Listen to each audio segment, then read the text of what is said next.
Hi everyone, আজকে সবার সাথে ভাইরাল একটা ড্রিঙ্ক শেয়ার করব। এটা আমি টিকটকে ইউটিউবে অনেক দেখেছি এন্ড এটা বানানোর জিনিসপত্র সবই বাসায় ছিল, তো ভাবলাম কেন না ট্রাই করা যাক। কি কি লেগেছে সেটা আমি স্ক্রিনে শেয়ার করে দিয়েছি। কে একটা জারে পরিবেশন করছে। আমি হালকা একটু ক্লামজি টাইপের মানুষ, তো ভিডিওতে দেখবেন অনেক কিছুই এখানে ওখানে পড়ে যাচ্ছে, প্লিজ ইগনোর করবেন। প্রথমে জারে অথবা গ্লাসে সিদ্ধ করে রাখা সাবুদানা, এখানে আমি চিনি দিয়ে সিদ্ধ করেছিলাম, আপনারা চাইলে চিনির পরিবর্তে কনডেন্স মিল্ক ব্যবহার করতে পারেন।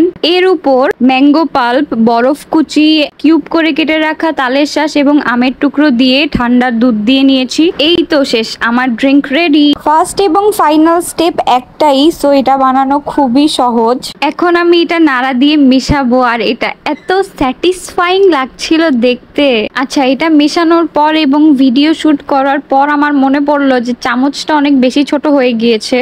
এরপর আমি আরেকটা বড় চামচ নিয়েছিলাম, যদিও মেশানো শেষ। তখন আমার মনে হচ্ছিল এটার সাথে ভ্যানিলা আইসক্রিম মিক্স করলেও অনেক ভালো লাগবে খেতে। তবে আইসক্রিম ছাড়াও এটা টেস্টটা খুবই ভালো এবং দেখতেও এত সুন্দর লেগেছে।